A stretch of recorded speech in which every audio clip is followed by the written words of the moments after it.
Nora Sinclair couldn't hold back her tears as she hurried down Calistoga's dusty main street, clutching her basket of groceries so tightly her knuckles turned white. The whispers followed her like a persistent shadow, each one cutting deeper than the last. At 25, she had endured 5 years of marriage without bearing a child, and an 1876 California wine country that made her less than a woman in most people's eyes. "There goes the Barren one," came Mrs. Peterson's stage whisper from the general store porch, loud enough to ensure Nora heard every syllable. Poor Thomas Sinclair. All those dreams of sons to help with the vineyard, and she can't give him even one.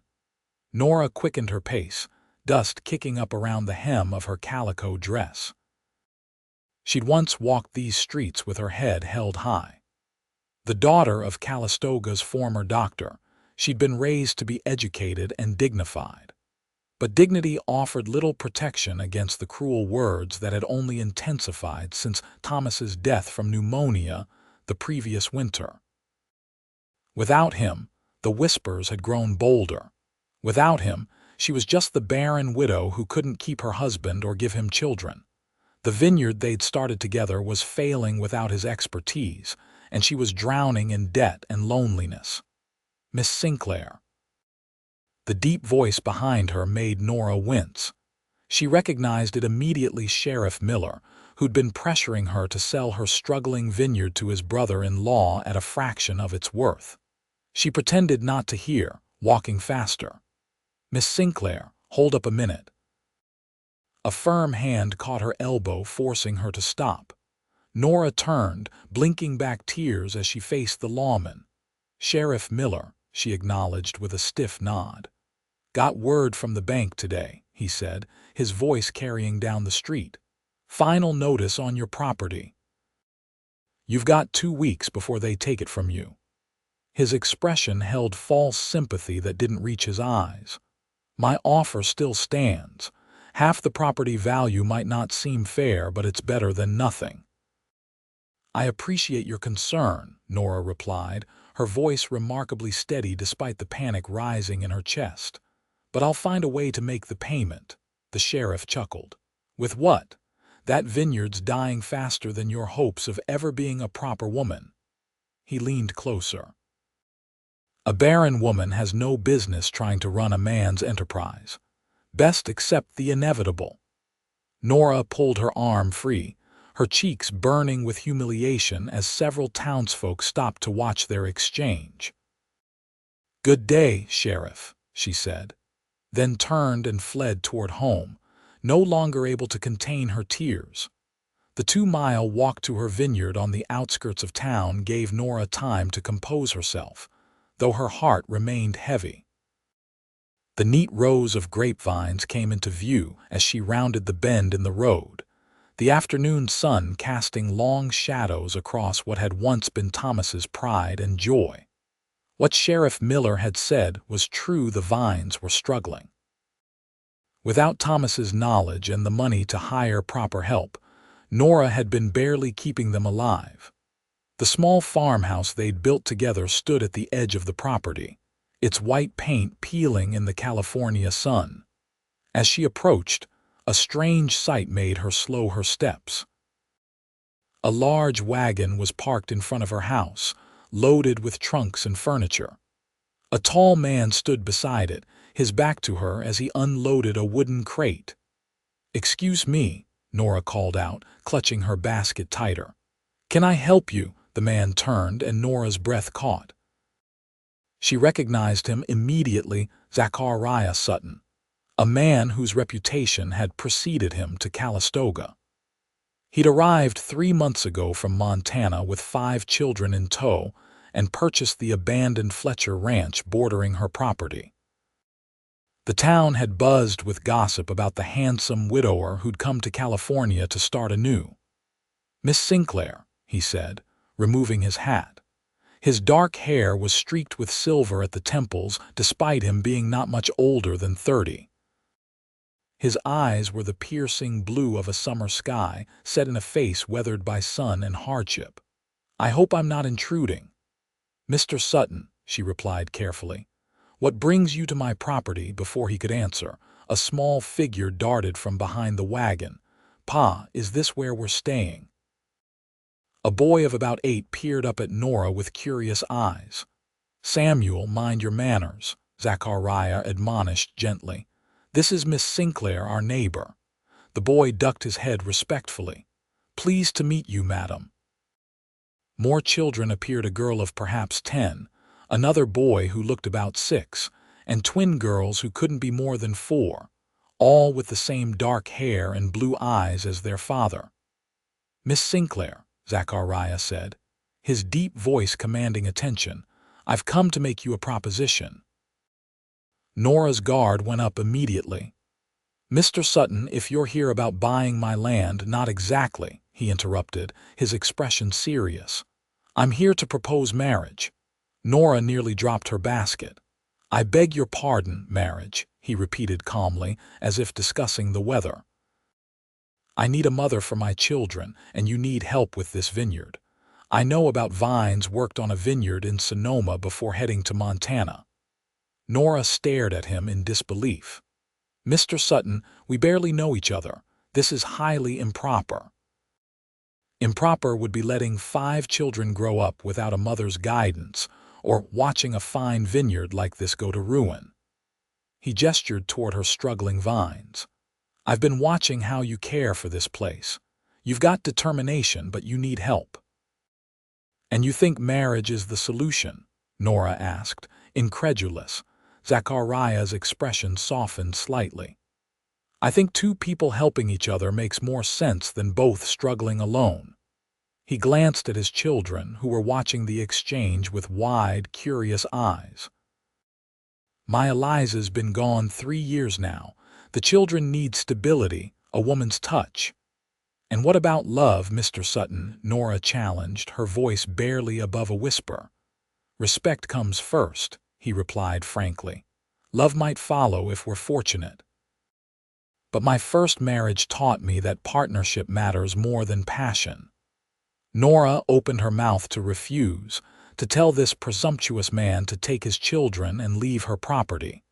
But the memory of Sheriff Miller's words stopped her. In 2 weeks, she would lose everything. And standing before her was a man offering a solution, even if it was an outlandish one. "I need time to think," she said finally. Zachariah nodded, replacing his hat. "Of course, but time is something neither of us has in abundance." He turned to his children. "Back in the wagon, all of you. We're returning to town for the night."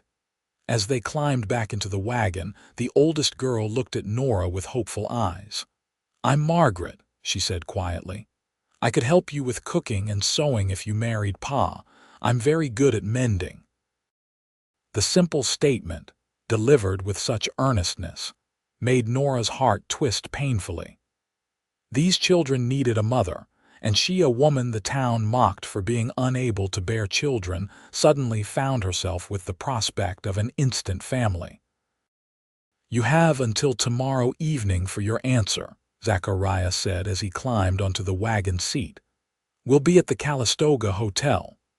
As Nora watched them drive away, she sank onto her porch steps, her mind reeling.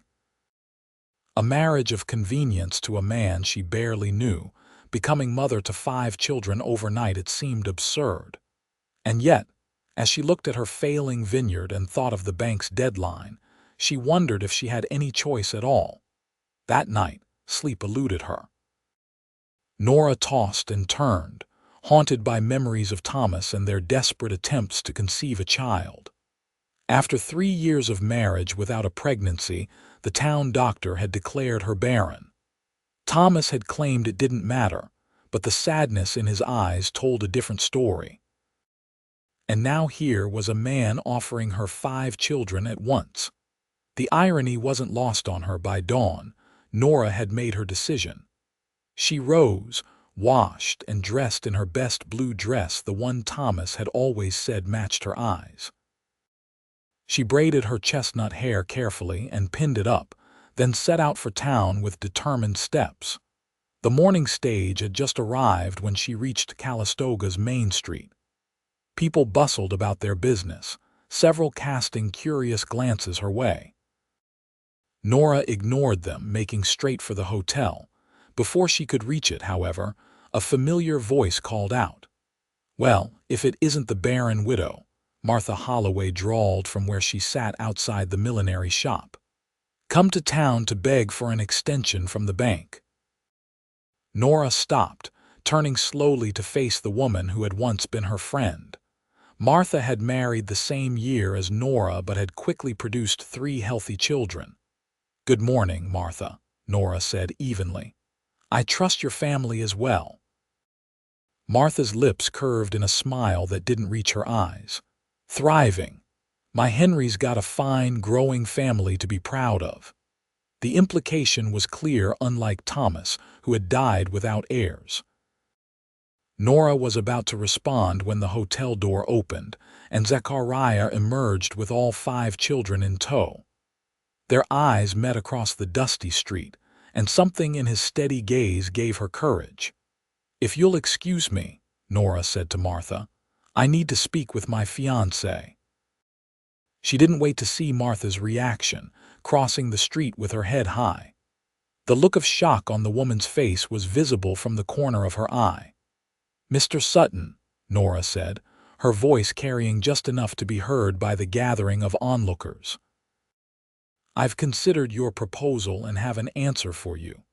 Zachariah's expression remained calm, though his eyes searched hers intently. "And what might that be, Miss Sinclair?" Nora took a deep breath. "I accept." A collective gasp rose from several townsfolk who had stopped to watch. Margaret, Zachariah's eldest daughter, broke into a wide smile. "You'll be our new ma?" Samuel asked, his young face hopeful. "Yes," Nora replied, her voice steadier than she felt. "If that's agreeable to you children." The youngest twins looked to their father for guidance, while the middle boy scrutinized Nora with serious eyes. "Do you know how to make apple pie?" he asked finally. "Our ma used to make the best apple pie." "Joseph," Zachariah admonished. "It's all right," Nora said, kneeling to the boy's level. "I do make apple pie, though I can't promise it will be like your mother's. Perhaps you can help me try to get it right." Joseph considered this, then nodded solemnly. "I remember how she did it. I can show you." "Then it's settled," Zachariah said, offering Nora his arm. "If you'll accompany us to the Reverend's house, we can arrange the ceremony for this afternoon." "This afternoon?" Nora echoed, startled.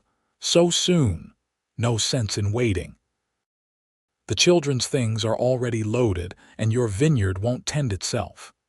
His voice softened slightly. "Unless you need more time." Nora glanced around at the gathering crowd, at the shock and disbelief on their faces. She caught sight of Sheriff Miller watching from the jailhouse steps, his expression thunderous. If she delayed, he might find a way to interfere with her plans. "This afternoon is fine," she agreed, taking Zachariah's arm. As they walked toward the church with the children trailing behind them, Martha Holloway hurried up beside them. "Nora Sinclair, have you lost your mind?" she hissed. "Marrying a stranger with 5 children in tow, what are you thinking?" "I'm thinking," Nora replied calmly, "that I'm fortunate to have found a man who values family as much as I do." Martha's eyes narrowed. "Family?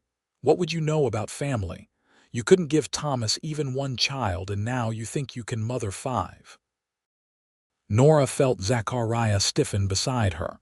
Before she could respond, he spoke, his voice low but firm. "Mrs. Holloway, isn't it?" he asked. "I'd appreciate it if you'd mind your own business regarding my future wife." The ability to bear children and the ability to mother them are entirely different matters. Miss Sinclair has shown more maternal instinct in 5 minutes with my children than you've displayed in this entire conversation. Martha's mouth opened and closed wordlessly, her face flushing crimson. "Good day, madam," Zachariah finished, guiding Nora away. When they were out of earshot, Nora whispered, "Thank you for defending me." "I defend what's mine," he replied simply. "And after today, that includes you." The words sent an unexpected shiver down Nora's spine. This man was still a stranger to her, yet in that moment, she felt protected in a way she hadn't since Thomas's death. Reverend Porter was surprised by their request, but agreed to perform the ceremony that afternoon. By noon, word had spread throughout Calistoga. The Barren widow Sinclair was marrying the Montana rancher with 5 motherless children. It was scandalous, sensational precisely, the kind of gossip the town thrived on. Nora spent the intervening hours at the hotel with Margaret and the twin girls, Emma and Jane. The girls helped her prepare for the wedding, brushing her hair and asking innocent questions about their new home. "Will we each have our own room?" Emma asked, her small fingers playing with Nora's hairbrush. "The farmhouse isn't very large," Nora admitted, "but there are 3 bedrooms. You girls can share one, the boys another," and she paused, suddenly realizing the implication. She would be sharing a room, a bed with Zachariah. "And you and Pa will have the other," Margaret finished matter-of-factly. "That's how it was with our real Ma." Nora nodded, trying to hide her discomfort. Of course, that would be expected in a marriage.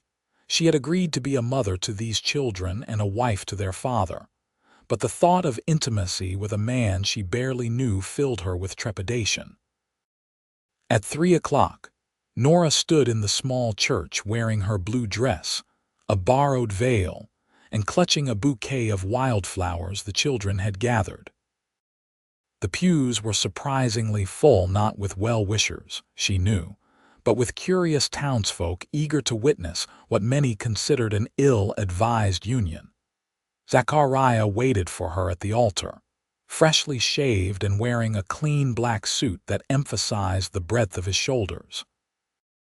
His 5 children stood beside him, scrubbed and dressed in their best clothes, their expressions a mix of excitement and apprehension.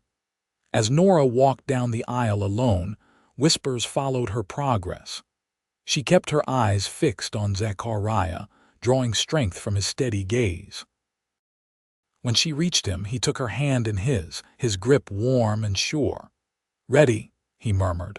Nora nodded, unable to trust her voice. Reverend Porter began the ceremony, his voice filling the small church. "Dearly beloved, we are gathered here today in the sight of God to join this man and this woman in holy matrimony." The vows were traditional, promises to love, honor, and cherish until death parted them.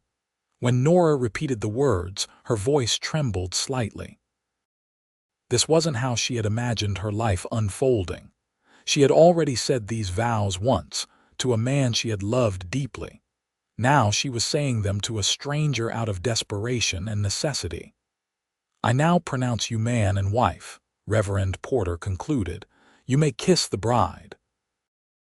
Zachariah hesitated for only a moment before leaning down to place a brief, chaste kiss on Nora's lips. It was over in seconds, but the warmth of his touch lingered as he drew away. "Mrs. Sutton," he said softly, offering his arm. Taking a deep breath, Nora slipped her hand through his elbow. "Mr. Sutton." Together, they turned to face the congregation. Many faces showed disapproval or skepticism, but a few, like kind old Mrs. Jenkins, who had always treated Nora with compassion, offered small smiles of encouragement. As they walked back down the aisle, now husband and wife, Samuel and Joseph fell into step behind them, followed by Margaret holding the twins' hands. The children's presence transformed what might have been an awkward procession into something that felt strangely right, as if they were already a family. Outside the church, several women who had been Nora's friends before her fall from social grace waited to offer stilted congratulations. "Such a brave decision," Mrs. Anderson said, her tone making it clear she thought it foolish rather than courageous. 5 children all at once, Mrs. Peterson added. I hope you know what you're getting yourself into, dear. I believe I do, Nora replied with more confidence than she felt. Sheriff Miller approached as the well-wishers dispersed, his expression unreadable. Congratulations, Mrs. Sutton, he said, emphasizing her new name. Quite a rapid courtship, wasn't it? When something's right, there's no reason to delay, Zachariah answered before Nora could respond. Wouldn't you agree, Sheriff? Miller's eyes narrowed. Just hope you know what you're getting with this property, Sutton. That vineyard's been neglected for months. Nothing good hard work can't fix, Zachariah replied evenly. And speaking of work, we should be getting back. Those vines won't tend themselves. Without waiting for a response, he guided Nora toward the wagon where the children were already climbing aboard. He helped her up to the seat beside him, his hand lingering on hers a moment longer than necessary. Thank you, Nora said quietly as he took up the reins, for not letting him intimidate you. Men like Miller feed on intimidation, Zachariah replied, setting the wagon in motion. They only stop when they realize it won't work. The journey back to what was now their shared home passed in relative silence. The children, too tired from the day's excitement to chatter much. As they approached the vineyard, Nora saw it through new eyes, not as a burden she couldn't manage alone, but as a future she might actually salvage with help. Zachariah brought the wagon to a stop in front of the farmhouse. Welcome home, he said to his children. All of you start unloading. Samuel, Joseph, the heavy trunks stay on until I can get to them. As the children scrambled to obey, he turned to Nora. And welcome home to you too, Mrs. Sutton. The name still felt foreign to her ears. She had been Mrs. Sinclair for 5 years and had expected to remain so for the rest of her life. Now, in the span of a day, she had a new name, a new husband, and 5 new children. Thank you, she said, then added impulsively, Zachariah. It was the first time she had spoken his given name, and the sound of it seemed to please him. His expression softened for a moment before he jumped down from the wagon and came around to help her descend. I should show everyone where things are, Nora said, suddenly feeling the awkwardness of their situation, and prepare supper. The children and I can manage the unpacking, Zachariah replied. You focus on the meal. We're simple folk, nothing fancy required. Inside the farmhouse, Nora moved through the familiar rooms with a strange sense of displacement. This had been her home with Thomas, filled with their shared dreams. Now it would house a family she had acquired in the space of a day. The kitchen, at least, was her domain. She busied herself preparing a hearty stew with the ingredients she had on hand, finding comfort in the routine tasks. From the other rooms came the sounds of the children exploring their new home, their excited voices punctuated by Zachariah's deeper tones as he directed the placement of their belongings. Margaret appeared in the kitchen doorway, watching Nora work. "Can I help?" she asked hesitantly. Nora smiled, grateful for the girl's initiative. "Of course. Would you like to set the table? The dishes are in that cupboard there."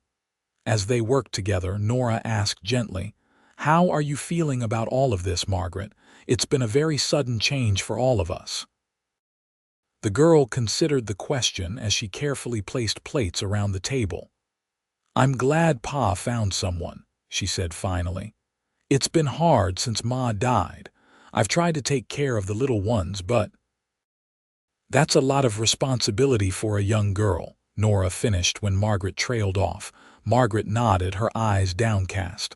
"Pa works so hard, he needs help, and the twins need a mother." She looked up at Nora with serious eyes. "You seem nice." Nicer than some of the ladies back in Montana who tried to catch Pa's attention. The simple honesty of the child's assessment touched Nora deeply. "I'll do my best," she promised, "for all of you." By the time supper was ready, The sun was setting, casting long shadows through the windows. Zachariah herded all 5 children to the table, where they waited expectantly as Nora served the stew. "Before we eat," Zachariah said, "I'd like to say something." He looked around the table at his children, then at Nora. "Today marks a new beginning for our family. Mrs. Sutton, Nora has opened her home to us, and in return we will respect her, help her, and make her proud to have us here." He turned his gaze directly to his children. "Is that understood?" 5 heads nodded solemnly. "Good," Zachariah said, his expression softening. "Now, let's thank the Lord for this food and for bringing us together." As they bowed their heads in prayer, Nora felt a lump form in her throat. This man she had married might be practical to a fault, but there was kindness in him too, a consideration for her feelings that she hadn't expected. The meal passed with surprisingly easy conversation, the children eager to tell Nora about Montana and their journey to California. Even Joseph, who had seemed the most reserved, warmed up enough to describe the bear they had seen in the mountains. After supper, Margaret helped Nora clear the table while Zachariah took the boys outside to finish unloading the wagon before dark. The twins, exhausted from the day's excitement, fell asleep on the small sofa in the parlor. "They usually don't last long after supper," Margaret explained, drying a plate Nora had washed. "Pa says they run all day on energy, then collapse like little sacks of flour when it's used up." Nora laughed at the apt description. "Your father has a way with words." "Not usually," Margaret said thoughtfully. "Pa's more a man of action than words, but he's good and kind. He'll be a good husband to you." The innocent comment made Nora's cheeks warm. "I'm sure he will be," she murmured. By the time the kitchen was clean, Zachariah and the boys had brought in the remaining trunks and were arranging sleeping spaces in what would become the children's rooms. "The boys can take the small bedroom at the back," Zachariah told Nora when she joined them. "Margaret and the twins the one adjacent. They're all used to sharing space." Nora nodded, acutely aware that this arrangement left only the master bedroom, her bedroom, with Thomas for her and Zachariah. He must have sensed her discomfort, for he added in a lower voice, "I can make up a pallet in the parlor until you're more comfortable with the arrangement." Relief flooded through her. "Thank you," she whispered. "I just need a little time." Zachariah nodded, his expression understanding. "Time we have, now that the bank won't be at our door." It was nearly 9 o'clock before all 5 children were settled in their beds, the house finally quiet. Nora sat at her dressing table, brushing out her long hair when a soft knock came at the bedroom door. "Yes," she called, hastily wrapping her shawl more securely around her nightgown. Zachariah opened the door just enough to speak through it, keeping his eyes averted. "I wanted to check you have everything you need before I retire to the parlor." "Yes, thank you," Nora replied. "And thank you again for understanding." He was silent for a moment. "Nora, I want to be clear about something. I meant what I said to the Reverend today. I will honor and respect you. We've entered this marriage for practical reasons, but that doesn't mean it can't become more over time." He paused. "But I won't press for anything you're not ready to give." The sincerity in his voice moved her. "I appreciate that, Zachariah, truly." "Good night, then," he said softly. "Tomorrow we start working on that vineyard." As he closed the door, Nora found herself staring at the space where he had stood, an unexpected warmth spreading through her chest. She had married this man for security and survival, expecting at best a cordial partnership. She hadn't expected to find him so considerate of her feelings. Sleep came more easily than she had anticipated, her body and mind exhausted from the emotional day. But her dreams were restless, filled with images of Thomas fading away as Zachariah's face came into focus, his piercing blue eyes watching her with an intensity that made her heart race. Nora woke at dawn to the unfamiliar sounds of a house full of children. For a moment, she lay disoriented, the events of the previous day rushing back. She was no longer Nora Sinclair, the Barren widow.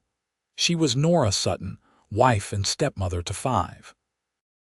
Dressing quickly, she made her way to the kitchen to find Zachariah already there, stoking the stove fire with one hand while holding a sleepy-eyed Jane on his hip. "Good morning," he said, looking up as she entered. "Hope we didn't wake you. This one had a bad dream." He nodded toward Jane, who had her face buried in his shoulder. "No, I'm usually up with the sun," Nora replied, moving to take over at the stove. "Is she all right? New places are hard on the little ones. She'll adjust." He transferred Jane to Nora's arms with practiced ease. "Would you mind? I need to get the boys up and ready to help with the vines." The child was warm and surprisingly heavy against Nora's chest. Jane looked up at her with wary eyes, but didn't protest the handoff. "Hello, Jane," Nora said softly. "Would you like to help me make breakfast?" The girl nodded solemnly, and Nora set her down on a kitchen chair where she could watch the breakfast preparations. Soon the other children joined them, Margaret immediately moving to help set the table while Samuel and Joseph peppered Zachariah with questions about the vineyard. "Will we sell the grapes, Pa?" Samuel asked eagerly. "Like Mr. Perkins did back home with his apples." "Better than that," Zachariah replied. "We'll make wine from them, good California wine that people will pay top dollar for." "But the vines are sick," Joseph pointed out. "They don't look good." "They need care," Zachariah agreed. "Which is why we're starting work today. After breakfast, I want you boys to help me check each row. We need to know exactly what we're dealing with." Nora placed a platter of bacon and eggs on the table. "The previous owner, my late husband, kept detailed records of the vineyard. Notes on soil conditions, rainfall, everything. They might be helpful." Zachariah looked up with interest. "I'd appreciate seeing those. Thomas was a knowledgeable man from what I've heard." "He was," Nora confirmed, a pang of sadness mixing with the warm memory of her first husband's passion for viticulture. "He believed this land could produce wines to rival any in Napa Valley." "Then we'll make sure it does," Zachariah said firmly. "In his honor and for our future." After breakfast, Nora showed Zachariah to Thomas's small study where the vineyard records were kept. As he pored over the notebooks, his expression grew increasingly thoughtful. "These are incredibly detailed," he remarked. "Your husband knew what he was doing." "Yes," Nora agreed. "He studied winemaking in France before settling here." "And what about you? Did you learn from him?" Nora nodded. "I helped with everything except the heaviest work. I know the vines, but after he died, I couldn't manage it all alone." "You won't be alone anymore," Zachariah said, meeting her eyes.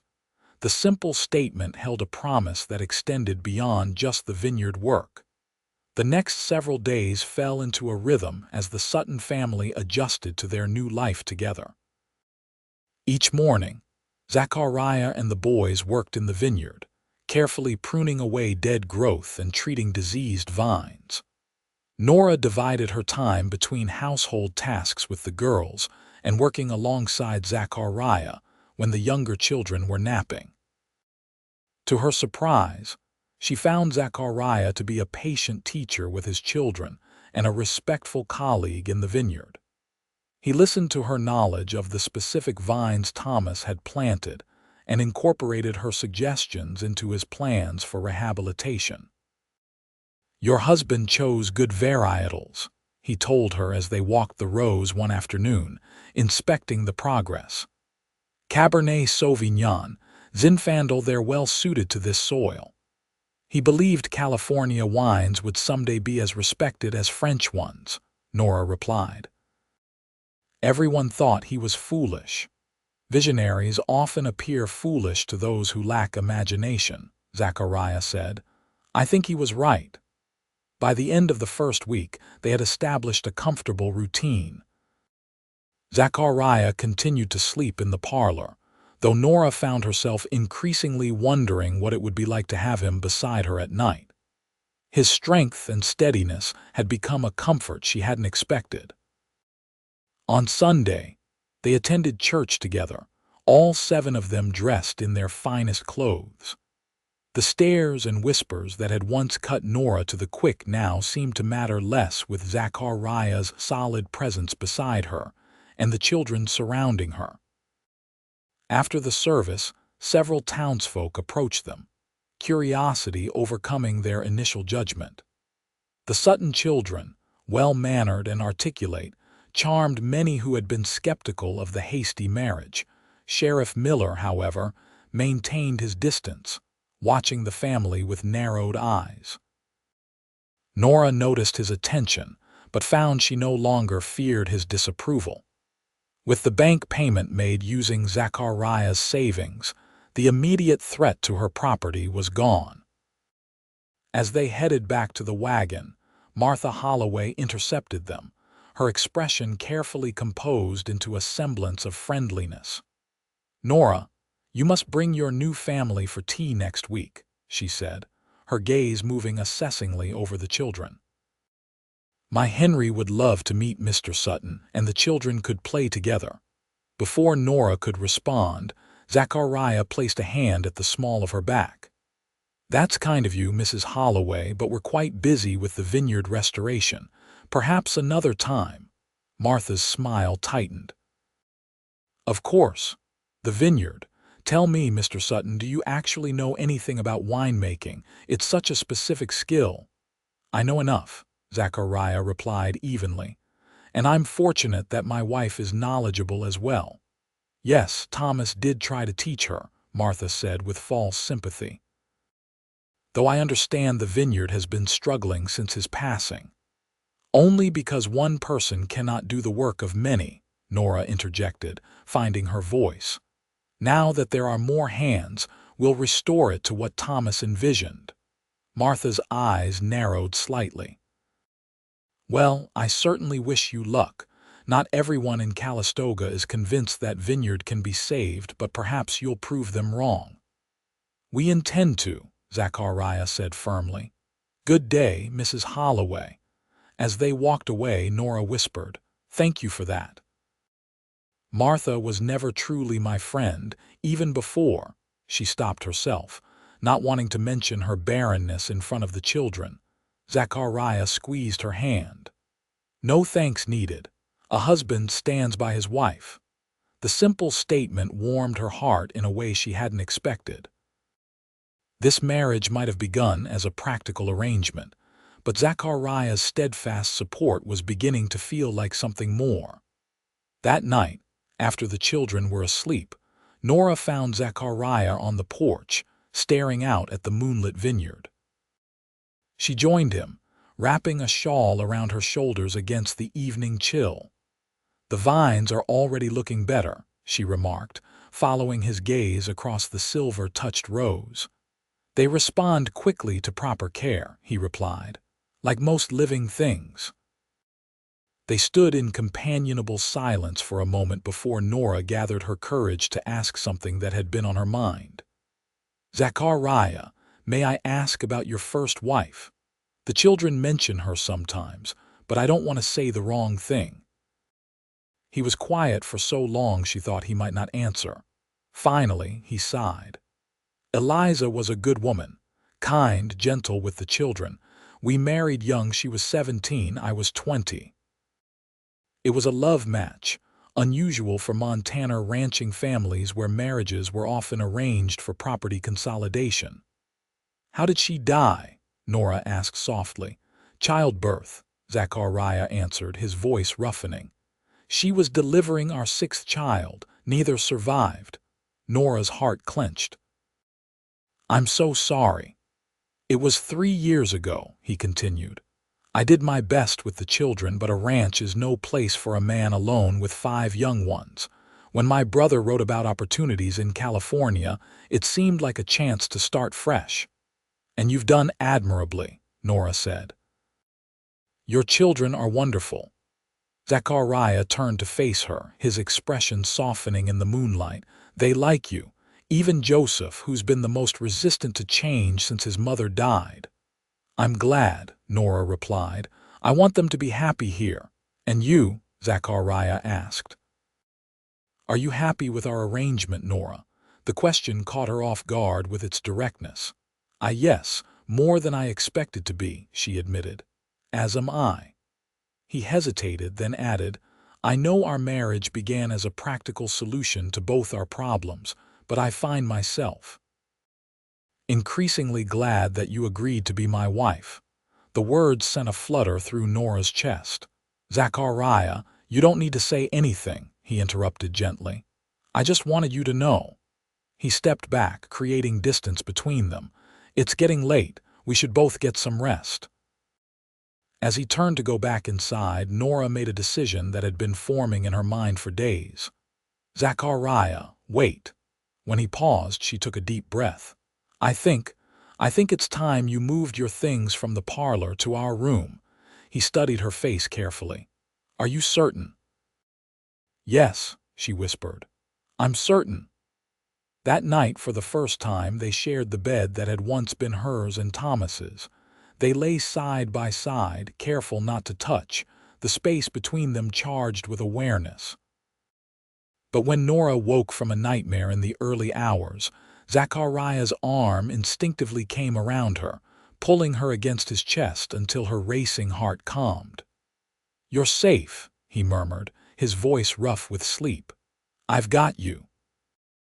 In that moment, wrapped in his protective embrace, Nora realized that what had begun as a marriage of convenience was becoming something more, something that made her heart beat faster and her skin tingle where he touched her. Something that felt dangerously like falling in love. The following weeks brought steady progress in the vineyard. Under Zachariah's diligent care and guided by Thomas's meticulous notes, the vines began to show new growth. The dead sections were pruned away, the soil enriched with compost, and irrigation improved. Nora's relationship with the children deepened as well.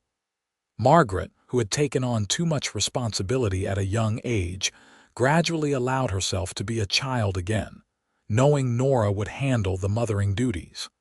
The twins, initially shy, now sought Nora's lap for story time each evening. Samuel's endless curiosity about the vineyard endeared him to her, while Joseph's quiet intelligence reminded her of Thomas. And then there was Zachariah. Each day brought new discoveries about her husband, his dry sense of humor that emerged when he was relaxed, his patience when teaching the children, the gentleness of his hands despite their strength. At night, their physical barriers gradually fell away until they found themselves in each other's arms, their passion building from tentative explorations to consuming desire. "I never expected this," Nora confessed one night as they lay entwined, her head on his chest, listening to the steady beat of his heart. "When you proposed that day, I thought it best we would become friends." Zachariah's fingers traced lazy patterns on her bare shoulder. "And now?"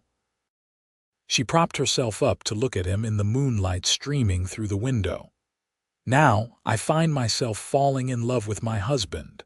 His eyes darkened, and he pulled her down for a kiss that spoke volumes. "When they finally broke apart," he said, "I believe I started falling for you the first time I saw you tending those vines alone, refusing to give up even when the whole town had written you off." "You were watching me before you proposed?" Nora asked, surprised. Zachariah nodded. "For weeks. I needed to know what kind of woman you were before I entrusted my children to you." He cupped her cheek. "You were the strongest, most determined woman I'd ever seen, and the most beautiful." Their newfound happiness, however, did not go unnoticed or unchallenged in Calistoga. As September turned to October and the first grapes were harvested from the healthier sections of the vineyard, rumors began to circulate. They're saying Sheriff Miller plans to contest our marriage, Nora told Zachariah one evening after returning from town. He's claiming you coerced me into it to avoid foreclosure, that it's not legally valid. Zachariah's expression hardened. Miller needs to mind his own business. Our marriage is legitimate and consensual. He has no grounds. He's also spreading stories that the wine we're producing isn't fit for consumption, Nora continued, her voice trembling with anger. He told Mr. Peterson at the general store not to stock it when it's ready. Miller has a financial interest in seeing us fail, Zachariah said, pacing the kitchen. His brother-in-law still wants this land, but we won't give them the satisfaction. Despite their determination, the rumors affected their business prospects. Several local merchants who had initially expressed interest in carrying their wine now hesitated, unwilling to risk antagonizing the sheriff.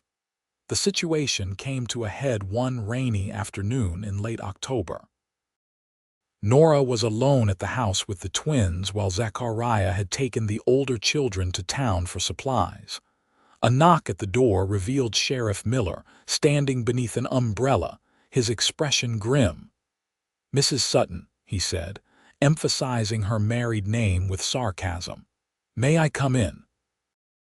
"We need to talk." Nora hesitated, glancing back at the twins playing in the parlor. "This isn't a good time, Sheriff. I'm afraid it can't wait." Without invitation, he stepped forward, forcing Nora to back into the hallway. "I have information about your husband that you should be aware of."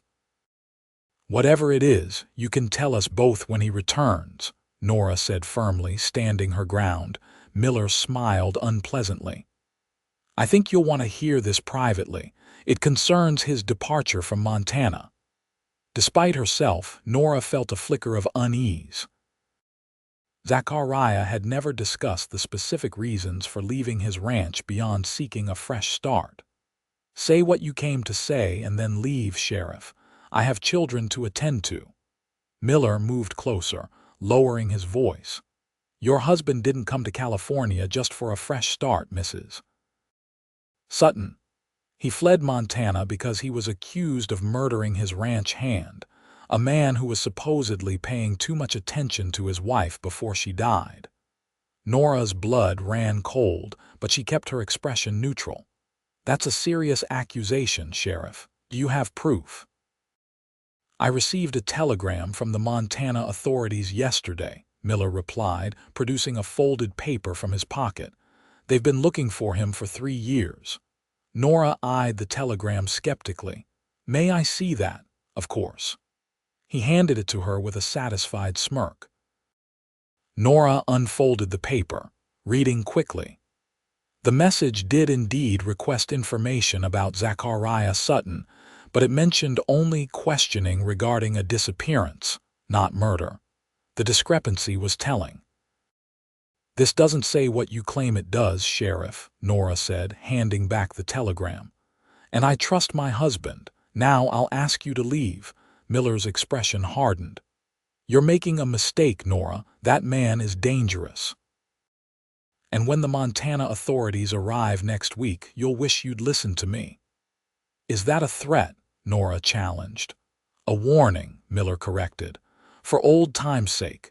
Your father was a respected man in this town. He'd be concerned about the company you're keeping." "My father taught me to judge people by their actions, not rumors," Nora replied. "And Zachariah's actions have shown me exactly what kind of man he is. Now please leave before I have to explain to my husband why the sheriff was upsetting his children." Miller gave her a long look before stepping back toward the door. "Have it your way. But don't say I didn't warn you when this all falls apart." After he left, Nora sank onto a kitchen chair, her hands trembling. Could there be any truth to Miller's accusations? She thought of Zachariah's gentleness with the children, his patience with her, the way his eyes crinkled when he smiled. It seemed impossible that he could have murdered someone, and yet there were gaps in what she knew about his past. conversations that had stopped abruptly when she entered a room. The way he sometimes woke in the night, breathing hard from dreams he refused to discuss. When Zachariah returned with the older children, Nora waited until after supper to broach the subject. With the children settled in their rooms, she joined him in the parlor where he was reviewing the vineyard ledger. "Sheriff Miller came by today," she began without preamble. Zachariah looked up sharply, his pen stilling on the page. "What did he want?" Nora took a deep breath. "He had a telegram from Montana, about you." She watched his expression carefully. "He claims you're wanted for questioning about a murder." The color drained from Zachariah's face, and for a terrible moment, Nora feared Miller had been telling the truth. Then Zachariah set aside the ledger and rubbed a hand across his face. "Not murder," he said quietly. "A disappearance. There's a difference." "Then it's true," Nora whispered. "Someone disappeared and they suspect you," Zachariah nodded slowly. "My ranch hand, Edwin Fowler. He vanished 3 months before Eliza died." He looked up, meeting Nora's eyes directly. "But I didn't harm him, Nora, I swear it." "Then why are they looking for you?" Nora asked. "Why did you leave Montana?" Zachariah sighed heavily. "After Eliza died, the rumors started. People said Fowler had been sweet on her, that I'd found out and done something to him. It wasn't true. Eliza was faithful to the bone, and Fowler was just a drifter who worked for us a few months. But small towns love a scandal, and with Eliza gone, I had no one to corroborate my story." "So you ran," Nora pressed. "I protected my children," Zachariah corrected firmly. "The rumors were affecting them at school in town. Margaret would come home crying because someone had called her pa a murderer. I couldn't put them through that. So yes, I packed up and left. Started fresh where no one knew us." Nora studied his face, looking for any sign of deception. She saw only pain and weariness. "I should have told you," Zachariah admitted, "before we married, but I was afraid you wouldn't believe me or that you'd be unwilling to take the risk." "What really happened to Edwin Fowler?" Nora asked quietly. Zachariah shook his head. "I honestly don't know. He collected his wages one Saturday and said he was heading into town, never came back. It wasn't unusual for ranch hands to move on without much notice, so I didn't think anything of it until the sheriff came asking questions weeks later." He reached for her hand. "Nora, I've never raised a hand in violence against another person except in defense of myself or my family." That's the truth. She believed him.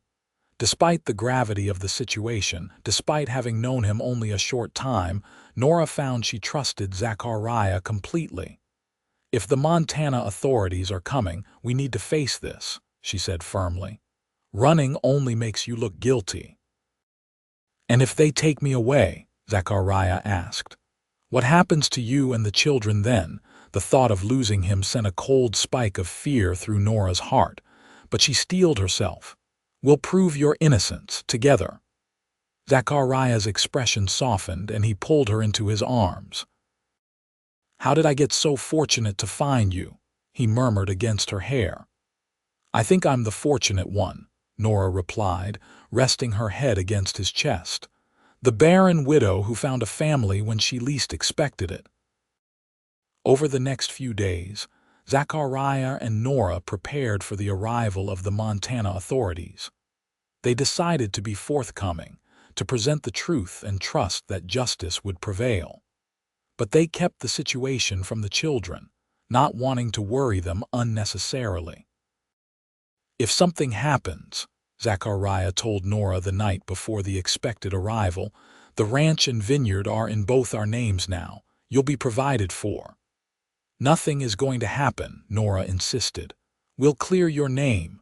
But despite her outward confidence, worry gnawed at her. She had already lost one husband. The thought of losing Zachariah, of raising 5 children alone while fighting the town's prejudice, filled her with dread. The Montana lawman, Deputy Marshal Fletcher, arrived on the afternoon stage. Sheriff Miller personally escorted him to the Sutton vineyard, his expression triumphant as they dismounted in the yard. Nora and Zachariah waited on the porch, hands clasped between them. The children had been sent to a neighbor's farm for the afternoon, sparing them the tension of the confrontation. "Mr. Sutton," Marshal Fletcher said, tipping his hat. He was an older man with graying hair and tired eyes. "Been looking for you for quite some time." "Marshal," Zachariah acknowledged, "I understand you have questions about Edwin Fowler." "That I do." Fletcher glanced at Nora. "Perhaps we should speak privately. My wife stays," Zachariah said firmly. "I have nothing to hide from her." Fletcher nodded, then turned to Sheriff Miller. "Thank you for your assistance, Sheriff. I can handle things from here." Miller frowned. "I should stay. As local law enforcement, this is a Montana Territory matter," Fletcher interrupted, "and I prefer to conduct interviews without an audience." Though clearly displeased, Miller had no choice but to retreat. He mounted his horse with a final warning look at Nora before riding away. "Now then," Fletcher said once Miller was gone, "let's talk inside, shall we?" Over coffee at the kitchen table, the marshal laid out the facts as he knew them. Edwin Fowler had disappeared 3 years earlier. His horse and belongings had vanished with him, suggesting he had left of his own accord. No body had ever been found. The only reason Zachariah had come under suspicion was the timing Fowler's disappearance shortly after he had been seen talking privately with Eliza Sutton. "People talk," Fletcher said, shaking his head. "Especially when there's nothing better to do in a small town. Someone started a rumor that Fowler and your wife were involved, that you found out and did something to him." "It wasn't true," Zachariah said firmly. "Eliza and I had a good marriage, and Fowler was just passing through like dozens of other hands we hired over the years." Fletcher nodded thoughtfully. "I suspected as much, but I had to follow up on every lead." He took a sip of his coffee. "Which brings me to why I'm really here." Nora tensed, her hand finding Zachariah's under the table. "Edwin Fowler turned up in Sacramento 3 months ago," Fletcher continued. "Very much alive. Got himself arrested for swindling a widow out of her savings. When they ran his name, my notice popped up." Relief washed over Nora like a physical wave. "He's alive," she whispered. Fletcher nodded. "Alive and confessed to skipping out on several jobs across 3 territories. Said he never stayed in one place longer than 6 months. Nothing about any impropriety with Mrs. Sutton." He fixed Zachariah with a direct look. "In fact, he spoke quite highly of your ranch, said you were a fair boss." Zachariah let out a long, slow breath. "So I'm cleared. No charges." "No charges," Fletcher confirmed. "I just needed your statement to close the case officially, though I am curious why you left Montana so abruptly if you knew you were innocent." "For my children," Zachariah replied simply. "The rumors were hurting them. Then when Eliza died, I had nothing keeping me there. It seemed better to make a fresh start." Fletcher nodded understandingly. "I have children myself. I'd have done the same." He pulled out a small notebook, made a few notes, then closed it decisively. "Well, that's that. Case closed. I'll be heading back tomorrow." "What about Sheriff Miller?" Nora asked. "He's been spreading rumors that Zachariah is a murderer." Fletcher frowned. "Has he now? That's highly inappropriate for a law enforcement officer. I'll have a word with him before I leave town." He stood, extending his hand to Zachariah. "Thank you for your cooperation, Mr. Sutton, and sorry for the trouble." After the marshal left, Nora and Zachariah held each other in silent relief. The cloud that had been hanging over them was finally lifted. "It's over," Zachariah murmured. "Really over?" "We should celebrate," Nora suggested, wiping away tears of joy. "The children will be so relieved even though they didn't know the details. They sensed something was wrong." Zachariah kissed her softly. "I was thinking, now might be a good time for another new beginning." "What do you mean?" Nora asked. He reached into his pocket and pulled out a small velvet pouch. "I've been carrying this for weeks, waiting for the right moment." From the pouch he extracted a delicate gold ring with a small pearl. "When we married, it was for practical reasons. I didn't give you a proper ring or a proper proposal." Nora's heart swelled as he took her hand. "Nora Sutton," Zachariah continued, his voice rough with emotion, "I love you, not out of convenience or necessity, but with my whole heart. Will you continue to be my wife, not because you need me or because I need you, but because we choose each other?" Tears spilled down Nora's cheeks as she nodded. "Yes," she whispered. "Yes, with all my heart." He slipped the ring onto her finger alongside the plain band they had used for their wedding. "It was my mother's," he explained. "I had it in safekeeping for when the time was right." Nora admired the pearl's soft glow. "It's beautiful." "Not as beautiful as you," Zachariah replied, drawing her into his arms for a kiss that spoke of all they had overcome and all that lay ahead. The celebration that evening was joyous. The children's delight at seeing their father and stepmother so happy, adding to the festive atmosphere. Nora prepared a special meal, and Zachariah opened a bottle of wine from a neighboring vineyard, promising that next year they would toast with their own vintage. As they sat around the table, Samuel suddenly asked, "Does this mean we're staying in Calistoga for good now, Pa?" Zachariah glanced at Nora before answering. "Yes, son, this is our home now." "And Nora's really our ma now?" Jane asked, her small face serious. "I really am," Nora confirmed, her heart full, "if that's all right with you." The twins nodded enthusiastically while Samuel and Joseph exchanged glances before Joseph spoke up. "We think that would be fine. You make good apple pie." Margaret, old enough to understand more than her siblings, smiled knowingly. "And you make Pa happy. That's what matters most." The following spring brought new life to the vineyard. The vines, now healthy and thriving under Zachariah's care, promised a bountiful harvest. Sheriff Miller had been reprimanded by the county authorities after Marshal Fletcher's report and kept his distance from the Sutton family. The town's attitude had shifted as well. Success was a powerful antidote to gossip, and the initial samples of Sutton Vineyard wine had impressed even the most skeptical merchants. But the most miraculous new life came in the form of the tiny infant Nora, now cradled in her arms as she sat on the porch, watching Zachariah and the older children work among the vines. "How's my son doing?" Zachariah asked, climbing the steps to join her, his face breaking into a proud smile as he gazed down at the baby.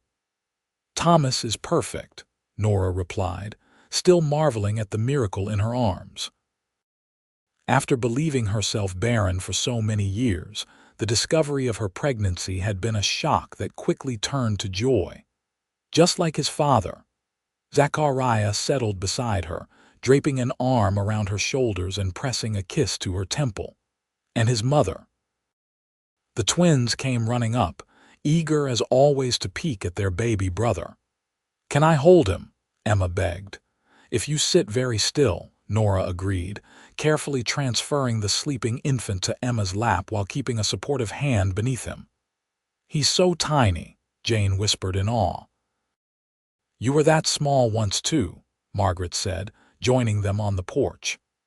At 11, she had become a capable helper with the baby, her natural nurturing tendencies flourishing under Nora's guidance. Samuel and Joseph hung back, pretending disinterest in the baby but sneaking glances when they thought no one was looking. Boys of 9 and 7 had reputations to maintain after all. "The McAllisters stopped by while you were resting," Zachariah told Nora. "They've placed an order for 6 cases of our Zinfandel for their daughter's wedding, and Mrs. Peterson asked if you'd be up for visitors next week."